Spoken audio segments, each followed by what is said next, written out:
जय श्री कृष्ण, जय श्री राम, हरिओम, जय गुरुदेव। बहुत से लोग सवाल करते हैं कि आदमी आखिर मर के जाता कहाँ है, उसका क्या होता है, या कैसे उसके अंदर क्या है और कौन है। तो उसका जवाब देखते हैं। सपोज़ किसी एक आदमी की मृत्यु हो गई और जंगल में हो गई, जंगल में पड़ा हुआ है, वहाँ पे एक आध कोई लोग हैं, तो उसको देखते हैं जाके। अब उसको कैसे पहचानेंगे वो मर गया, बेहोश पड़ा है, या क्या हुआ है उसको। तो उसको देखने के लिए सबसे पहले उसके नाक को हाथ लगाएंगे, श्वास आ रही है कि नहीं आ रही है। फिर हम उसकी त्वचा को हाथ लगाएंगे कि वो गर्म है या ठंडा हो गया है। अगर श्वास आ रही है तो वो जीवित है, अगर वो गर्म है तो हाल ही में मरा होगा या जीवित है। अगर उस बॉडी को वहीं पड़े रहने देंगे और सपोज वो मर गया है, तो उसके आँख का नाक सभी से पानी निकलना शुरू हो जाएगा। तो क्योंकि हमारा शरीर 5 तत्वों का बना हुआ है, तो 5 तत्व का निकलना संभव है। तो जैसे ही जल निकलेगा तो समझो जल तत्व निकल गया। अगर उसकी सांस नहीं आ रही है तो वायु तत्व निकल गया। अगर उसकी त्वचा ठंडी पड़ गई है तो अग्नि तत्व निकल गया। जो शरीर उसका जगह घेरे हुए है वो आकाश तत्व है, और पृथ्वी तत्व स्वयं शरीर है। तो अगर कुछ समय के बाद वो पृथ्वी में मर्ज हो जाएगा तो आकाश तत्व और पृथ्वी तत्व दोनों निकल जाएंगे। ये हो गया एक बात। अब ये जानने के लिए हमारे अंदर है क्या कि क्या निकला उसमें से, जो 5 तत्व निकल गए। 5 तत्व निकलने के लिए कोई तो चीज़ होगी जो 5 तत्वों को निकलना पड़ा। तो हम देखेंगे कि हमारे शरीर में 3 शरीर हैं। एक शरीर है स्थूल शरीर बोलते हैं उसको। स्थूल शरीर होता है जो माता पिता के खाने से और पचाने से हमारा शरीर हुआ है, इसको स्थूल शरीर बोलते हैं। दूसरा शरीर है कारण शरीर। कारण शरीर अर्थात जिस कारण से, जिन कारणों से ये शरीर पैदा हुआ है, जो कारण है उसके। तीसरा सूक्ष्म शरीर। सूक्ष्म शरीर में बहुत सारी चीज़ें होती हैं। सूक्ष्म शरीर में 5 ज्ञानेंद्रियाँ, 5 कर्मेंद्रियाँ, 5 प्राण और 5 तन्मात्राएँ आदि होती है। एक एक चीज़ को बताएंगे पहले। 5 प्राण हैं, प्राण, अपान, व्यान, उदान, समान। ये 5 प्राण हैं जो हमारे शरीर को फंक्शन करते हैं। कैसे? प्राण जिसको बोलते हैं वो हमारे शरीर में श्वास लेता है, श्वास ऊपर जाती है, श्वास बाहर निकलती है, श्वास अंदर जाती है, फिर बाहर निकलती है। ये प्रोसेस होता है, फेफड़े तक जाती है। व्यान, अपान जो है हमारा खाना पचाने का और सारे शरीर में पहुंचाने का काम करते हैं। और उदान जो है, जो 5वां हमारा प्राण है, वो मृत्यु के समय हमारे शरीर से सूक्ष्म शरीर को निकालता है, पुश करता है उसको बाहर, और अज्ञानता जब होती है उसको ऊंचा उठाने के लिए वो ज्ञान देता है, उसकी सोच अच्छी करता है। वो भी उदान काम करता है। तो ये 5 प्राण हो गए, 5 अपान हो गए, 5 प्राण हो गए। और अपान का काम क्या है? जो हमारे शरीर से कोई भी चीज़ को जो बाहर निकालता है शरीर, वो अपान के जरिए निकालता है। अपान बॉडी से पुश करता है वो अपान, जो 5वां प्राण जो है, 1 प्राण रह गया था।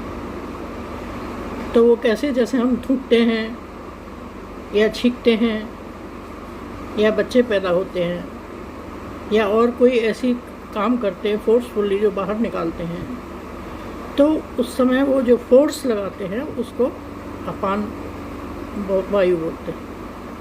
प्राण वायु, अपान वायु, उदान वायु, समान वायु, इस तरह से 5 प्राण होते हैं। तो 5 कर्मेंद्रियाँ होती हैं, 5 ज्ञानेंद्रियाँ होती हैं। कर्मेंद्रियाँ, ज्ञानेंद्रियाँ क्या होती है? ज्ञानेंद्रिय होती है आँख, हम जिससे देखते हैं, कान जिससे सुनते हैं 2, नाक जिससे हम सूंघते हैं, जिह्वा हम जिससे टेस्ट करते हैं, और त्वचा जिससे हम महसूस करते हैं। 5 ज्ञानेंद्रियाँ होंगी, कान, आँख, नाक, त्वचा और जिह्वा। 5 ज्ञानेंद्रियाँ भी होती हैं।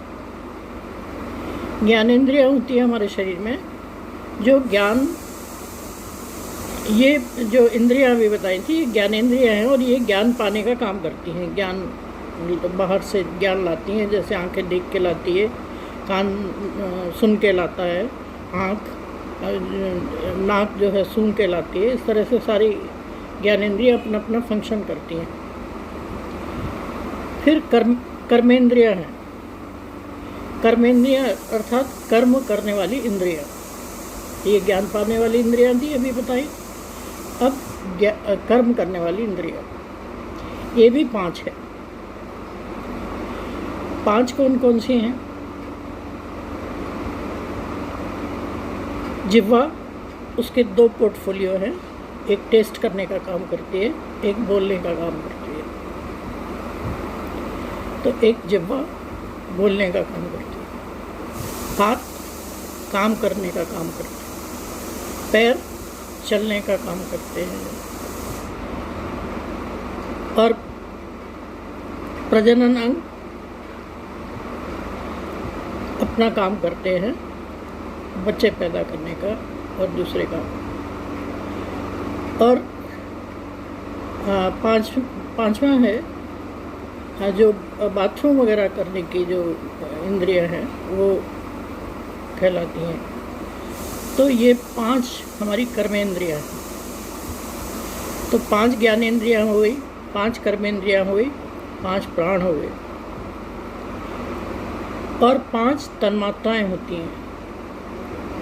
जैसे आँख देखती है तो देखना, कान सुनता है तो सुनना, जीभ टेस्ट करती है तो टेस्ट करना आदि। तो 5 ज्ञानेंद्रियाँ, 5 कर्मेंद्रियाँ, 5 प्राण, 5 तन्मात्राएं, और मन, बुद्धि, चित्त और अहंकार। मन जो है, मन का काम है संकल्प विकल्प करना। होना चाहिए, नहीं होना चाहिए, संकल्प विकल्प। मन जो है बहुत चंचल है, उसको ही शांत करने से, उसी को ध्यान में हम शांत करते हैं, उसी से हमको समाधि लगती है। लेकिन मन की चंचलता के कारण हमारी सारी इंद्रियां, ज्ञानेंद्रियां, कर्मेंद्रियां भागती रहती हैं बाहर, और बाहर के काम करती रहती हैं।